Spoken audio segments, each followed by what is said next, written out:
Hello,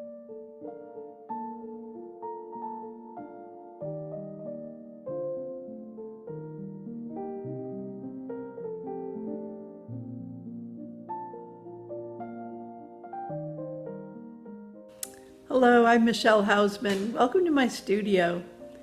The video you're about to watch was first prepared for the San Leandro Art Association as a live demo. My daughter Catherine has edited the video into 5 parts. The first part is gridding your canvas, my palette, and drawing in all your basic shapes. The second part is the underpainting. We use red oxide for the dark greens and ultramarine blue for the clouds and the ocean. The third part is starting to paint the clouds, mixing colors that are cloud colors, warms and cools. And the fourth part, we're going to mix colors of greens and shadow side of the hill, paint the trees, the shrubs, and the hillside. And part 5 is going to be our final opaque layer for all the painting, including the fog bank, the ocean, and the details in the grasses in the foreground, as well as the meadow. So I hope you enjoy. Feel free to paint along with me and have fun. This is my palette, and I really start painting with all my paint set up. Even though I may not use them all, it's really good to have them. So it's a red oxide, and then Alizarin Crimson permanent, Quinacridone red, Magenta, Ultramarine Blue, Cobalt Blue, Viridian. This is, I sometimes have this green here, but I'm not going to use that today. It's kind of a spring color. Naples Yellow, Indian Yellow, really important underpainting color, Cad Yellow Lemon, and Cad Orange. And of course, titanium white, which you want a big pile of. And you can see I've pre-mixed some colors on this palette and another palette to try to speed things up so I don't spend a lot of time mixing and I can spend more time painting. This is the image we're going to do. It's called Above the Bay. I started by going out painting plein air at a place below UCSC. It was really a beautiful day, and the ocean could be seen in the distance, big clouds coming in, and the meadow was gold, so I think it was probably late fall. I came back and made a large painting, 2436, and then from that I've made prints. So this print is in a plastic sleeve, which is gridded, and I really recommend that if you're taking a painting either smaller or larger, that you grid first. It helps you position all your basic shapes. So I've also gridded this paper, and this is a Arches oil paper that's made special for oil paint.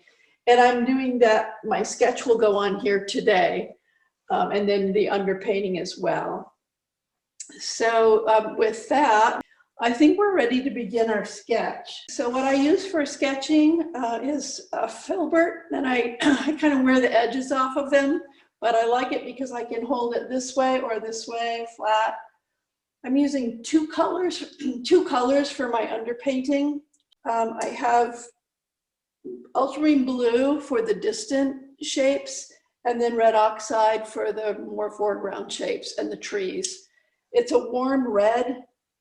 And the advantage of it is when it comes through the green, it gives it a warmth and kind of sets up a bit of vibration, red being the complement of green. So with that, we have everything set up. I have my solvent here. Kind of like you're going to make a curry, you want to be sure you have all your spices cut up ahead of time or measured out, and your potatoes cut up, your chicken all cut up, so you're ready to go. So we're in that spot. And we're going to begin the drawing, and I'm going to use this image to help me transfer it to smaller. Usually I'm going the opposite way, plein air to large instead of large to small, but either way will work. So the important thing here is to look at the horizon line, and whenever we're looking out at the ocean, the horizon line is the farthest we can see the ocean. And we know that that's going to be underneath here. I'm going to use ultramarine blue, really thin down. And we know it's going to be a little bit below that top line. we have the Carmel Mountains kind of poking through. So I want this line to be a little bit jagged because that is a mountain range out there. And then below that we have the fog. So this is going to be soft, a soft edge. And with this paper, what I can do to make a soft edge is just take a little bit of solvent and just soften that edge. This is going to be the fog layer that's out there between the mountains. So I don't want a hard edge there either. Sometimes I can just, so I know this isn't, it's not an edge. It's the mountain edge. And we're going to go over that with more paint later. It's not the ocean, that's there's the mountain, the Carmel Mountains off in the distance. This is the fog layer, then we have the ocean. We're going to put in the clouds also with ultramarine blue while we have this on our brush. I have it really thinned down. I like having a palette that I can have my hands free. So I have one hand free for paper towel and the other hand has the brush, and I don't, or it has my palette knife for mixing, but I don't have to hold my palette. And I do that when I'm out plein air painting. I have a palette that I can hold. If that's way too tall, we're gonna just wipe that off there. I'm not gonna put the trees in yet. We just wanna do the clouds. So, and we can do the shadow side of the clouds. The other thing I wanted to talk to you about is the composition of this piece while I'm painting in this part of it. So I'm using the ultramarine blue just for the shadow side of the clouds. And we'll just sketch them in lightly.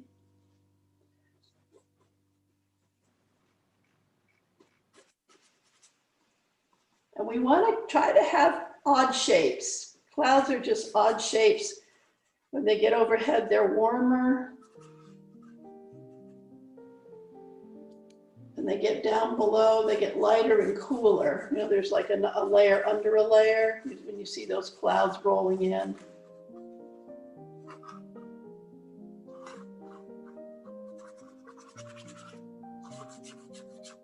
I'm going to leave room for the trees here, but I might just go in really lightly with the ultramarine blue where it's going to show the cloud under parts of the clouds are going to show through the trees. Okay, that may be enough information. I think I would like to put, we can do this when we do our underpainting, is put more of the shadow side on the clouds. So about this composition, I have a big set of trees here. Usually your focal point is where you have your darkest dark and your lightest light, which could be right here. And we have sloping planes going this way. We have diagonals, which make for a more dynamic painting when you have diagonal lines. So we're going to bring the trees down, and we don't want to make them too big. So we see they go just up above this line here, which is a third of the way down. They're going to be just up above that. This time I'm going to switch brushes. I'm going to put my gloves on, which I forgot to do. It helps keep my hands a little bit clean. I try to keep one brush for one color and one brush for the other color when I'm doing my drawing. Okay, now we're going to get the red oxide out for our drawing, because we're going to do the trees now. So I was talking to you about the composition where sloping lines coming down, and I'm going to angle this one a little bit more in this way. There's a path here. Then we have a big oak, which is a really important element because it keeps our eye from going swoop right off the canvas. So this is an important tree right here. It kind of holds you in that frame. We have a kind of a circular composition when we travel across with the dark greens and up to the oak tree, and then we have the clouds and back around. So I want to keep that motion going. I'm really going from a large to a smaller, much smaller area. So we'll see if we can include everything. I might have to simplify this area a little bit. So let's see what we do here. And sometimes you can just, when you're doing your drawing, just mark the edges of your objects a little bit. I'm going to thin this down. We'll use light and just a little bit of the red oxide. This is the eucalyptus, you know how they're kind of silhouetted against the sky. As we go across, we want to try to make each shape different than the one next to it, so that we have variety in that horizon line. That draws a lot of attention with it's going to be a dark against a light sky. So it's going to really bring attention there. And they come down the trees. Let's put these diagonal lines in so we can find where those trees come down to. And you can look at the slope by holding your brush up to the slope and then bring it down here and use that same line to take you down. And this sloping line comes down and meets the bottom line here, the bottom line that runs this way. And then this tree, we don't want to forget about it. I told you how important that is. And it goes up into the fog. We want to avoid tangent lines. They call a lot of attention to them and they can block your view. So we're just going to put in, where is this nice big old oak going to go? Again, I want to use really light thin paint. It's really easy to cover this. Just going to scrub it in. I can always paint the sky and the ocean behind it. These are our transparent colors that I'm using, which means they're very thin, they're dark, but they're easy to cover over because they're not opaque. The opaque colors are the lighter colors in oils anyway, mostly except for Indian yellow, and that's why I'll be using Indian yellow for some of my underpainting. So at the same time I'm drawing this, you can tell I'm starting to go with the underpainting as well. I'm going to go back to the drawing, finish that up. So we have another little plane here. I'm going to leave that out for now because I'm not sure I have space for that in my smaller piece here. And we'll go to this bush, set of bushes. Again, we want them to be a bit different. I might put one in here too, just to break up this line a bit. So these will be low. The grasses are going to come here. And then I'm going to break this line up. Let's put one of those, I don't know if they're coyote bush or what they are, but they grow in the meadows around here, kind of wild plants. And we also, when we're close up, we're going to be able to see shadows. That's the other thing I want to mention is the light direction coming this way. So we have light on this side of the plants that are in the foreground. When it gets a little further back, the trees and the atmosphere that's between us tends to eliminate, unless it's a really bright day, it tends to eliminate some of that light side, dark side. But we always have dark under the trees and under the bushes. So we want to remember about that and make sure we get that in. All right, let's just finish drawing. We have redwoods. Redwoods here, they get really tall. I want to put one of them in. They kind of, their branches curl up as they go out to the edges. They flip up. I'm not sure if firs do the same thing. We also have Doug firs that get pretty big. And then here we have another eucalyptus that's kind of a blue shape. So what I'm doing is looking at my edges, just want to keep them different from other edges. So now we've got our sloping plane. You can see as we go down, the trees get further away and they're going to get bluer, but we just got to sketch them in now. They're going to be smaller, they're going to get smaller, and they're going to get bluer. And then we'll have another one that kind of breaks that plane here. This is the top of the tree bed. Let's just vary that. So again, we want to vary this edge where it's against the grasses. Squiggle that around. We have a path here taking us there. I think maybe we're going to have it go around the corner, maybe and down here. It gets bigger as it comes toward us.